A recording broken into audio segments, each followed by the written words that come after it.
রাজধানীর পাইকারি বাজারে টানা তৃতীয় সপ্তাহের মতো দাম কমল চালের। সপ্তাহ ব্যবধানে সব ধরনের চাল কেজিতে 2 টাকা পর্যন্ত কমেছে বলে জানান পাইকাররা। তবে নতুন চাল বাজারে এলে সিন্ডিকেটের আশঙ্কা তাদের। এজন্য অসাধু ব্যবসায়ীদের কঠোর নজরদারিতে রাখার পরামর্শ পাইকারদের।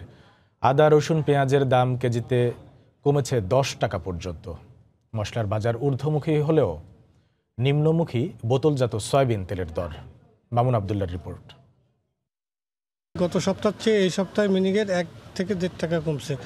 গত সপ্তাহে এটা ছিল 51 থেকে 52, এখন 49 থেকে 50 টাকা। দর কমেছে সব ধরনের চালের। গেল 1 মাস ধরেই পাইকারদের এমন বক্তব্য চিরচেনা। চালের মজুদে ঘাটতি না থাকা এবং নতুন চাল ঘরে তোলার অপেক্ষা, এমন সুখবাণী নিত্যদিনের। তবে আশঙ্কা আছে দাম কমার সুযোগ নিয়ে হতে পারে সিন্ডিকেট। তাই সরকারকে সজাগ দৃষ্টি রাখার পরামর্শ ব্যবসায়ীদের।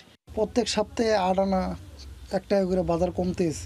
এই কারণে কাস্টমারও মাল যা লাগে প্রতিদিন তাই নিচ্ছে, বেশি নিচ্ছে না। সিন্ডিকেট না করে কিছু আছে সুবিধাভোগী যারা ব্যাংক থেকে হাজার হাজার কোটি কোটি টাকা মনে করেন লোন নেয়, লোন নিয়ে বাজার কম আছে, হাজার হাজার মন ধান স্টক করতেছে, করে সেই ধানটা মনে করেন চড়া দামে বিক্রি করার জন্য। তার উদ্দেশ্যই খারাপ। চালের পাশাপাশি সুখবর আছে আদা, রসুন এবং পেঁয়াজের বাজারেও। কেজিতে 10 টাকা পর্যন্ত কমেছে এসব পণ্যের দর। চায়না রসুনটা আমরা বেচি 90 টাকা, 92 টাকা, এই সপ্তাহে বেচতেছি 82-85 টাকা। আদাটা 85-86 টাকা, এই সপ্তাহে বেচতেছি 72-70। দেশি পেঁয়াজ বেচি 24 টাকা, 22 টাকা, এই সপ্তাহে আপনার 13 টাকা থেকে শুরু করে 20 টাকা পর্যন্ত মাল আছে। তবে ঝাঁঝ বেড়েছে এলাচের। কেজিতে 100 টাকা পর্যন্ত বেড়ে মানভেদে বিক্রি হচ্ছে 2000 থেকে 2200 টাকা পর্যন্ত। বস্তা প্রতি 30 থেকে 50 টাকা পর্যন্ত কমে চিনি 2440 আর আটা বিক্রি হচ্ছে 1415 টাকায়। চিনির দাম একটু গত সপ্তাহের তুলনায় একটু কম, কেজিতে 8 আনা কমেছে।